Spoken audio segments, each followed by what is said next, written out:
আসসালামু আলাইকুম। এখন যে বিষয়টা নিয়ে টপিকসটা নিয়ে আলোচনা করব সেটি হলো আমাদের জব ট্র্যাক। জব ট্র্যাকটা আসলে কত গুরুত্বপূর্ণ সেটি সম্বন্ধে একটু আলোচনা করব এই সময়। এটি এজন্যই করছি, আমি বেশ বিগত কিছু বছর বা কয়েক মাসের ভিতরে বেশ কিছু সিভি রিসিভড করেছি।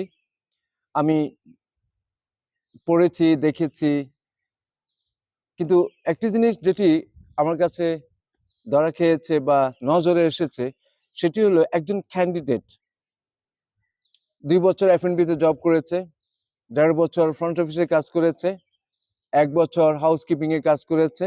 তার মানে তার ৫ বছরের এই যে একটা টেনিউর বা একটা লেংথ অফ হিজ জব, ৪টা কি ৫টা ডিপার্টমেন্টে উনি কাজ করেছে বিভিন্ন পজিশনে।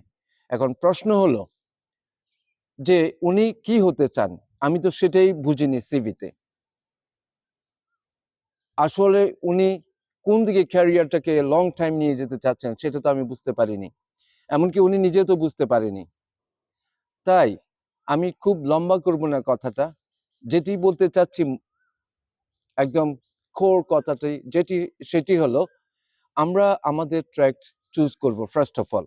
আপনি আপনার এন্ট্রি লেভেল থেকে শুরু করে যখন একটা মিড লেভেলে যাবেন, সেখানে এন্ট্রি লেভেলে ১ বছর ১.৫ বছর কাজ করার পরে আপনি বুঝতে পারবেন যে না, এটা আমার জন্য সুইটেবল না, আমি এটা অ্যাচিভ করতে পারবো না, অ্যাটেইনেবল না, অ্যাচিভেবল না, কিছু না। তাহলে ঠিক আছে, ওকে, আপনি একটা ক্রস ট্রেনিং করতে পারেন, অন্য একটা ডিপার্টমেন্টে যেতে পারেন, ফাইন। সেটা ওয়ান টাইম হতে পারে। কিন্তু কন্টিনিউয়াসলি আপনি একটা প্রতিষ্ঠানের ২-৩টা ডিপার্টমেন্টে যখন আপনি খন্ড খন্ডভাবে জব করবেন, তখন তো আপনার ইন ফিউচারে আপনার ক্যারিয়ার গ্রোথ হবে না।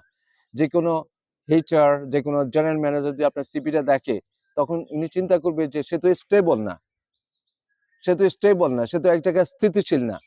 তো তাহলে সে যদি তার ক্যারিয়ার গোলটা ঠিকঠাক করতে না পারে, সে যদি কি হবে ইন ফিউচারে সেটা সেট করতে না পারে, গোল সেট করতে না পারে, মিশন নাই, ভিশন নাই, কিচ্ছু নাই, তাহলে সে আমার প্রতিষ্ঠান অথবা ডিপার্টমেন্টের কি মিশন সেট করবে? তাই এই জন্য আপনারা যারা জবে আছেন, যারা আমরা প্রফেশনালি আছি, এমনকি আপনারা যারা লিডার আছেন, আপনারা আপনাদের জুনিয়রদেরকে, মিড লেভেলদেরকে বা মিড লেভেল জুনিয়রদেরকে একটু সাজেস্ট করবেন যে যদি থাকতে হয় একটা, যেমন আমাদের হসপিটালিটি ইন্ডাস্ট্রিতে আপনি ট্রেনি ওয়েটার থেকে শুরু করেছেন, এন্ট্রি লেভেল বা রুম বয় থেকে শুরু করেছেন। তা আপনি সেভাবে থাকেন, উঠতে আপনি যদি হাউসকিপিং এ জব করেন, একদিন আপনি রুম ডিভিশন ম্যানেজার হবেন, এক্সিকিউটিভ হাউসকিপার হবেন। বেল বয়ে জব করলে আপনি কি হবেন? আপনি ফ্রন্ট অফিসে যেতে পারবেন। ফ্রন্ট অফিসে আবার জব করার পর একদিন রুম ডিভিশন ম্যানেজার হতে পারবেন। ঠিক তেমনি ভাবে অন্যান্য ডিপার্টমেন্টে একটা গ্রোথ আছে। সর্বোচ্চ শিখরে যেতে পারবেন।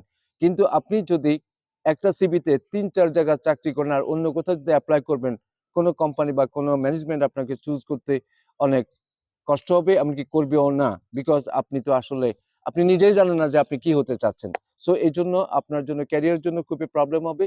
আর এইজন্য এই জিনিসগুলো খুবই নজরদারিতে রাখবেন, এমনকি খুবই চিন্তা করবেন যে আমি কি হতে চাই, আমি কেন হতে চাই? সেজন্য আপনি একই ট্র্যাকে থাকতে চেষ্টা করবেন। হ্যাঁ, আবারও রিপিট করছি যে একটি চেঞ্জ করা যায়, ঠিক আছে, ফাইন।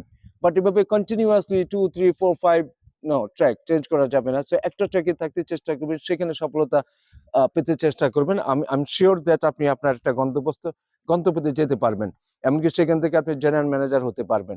হ্যাঁ, তবে জিএম হতে গেলে আপনাকে হয়তো কিছু জানার দরকার আছে, ঠিক আছে, ফাইন। বাট এইভাবে নয়। সেটা একটা ডিপার্টমেন্ট থেকে উঠে আপনি কিন্তু জিএম হতে পারবেন।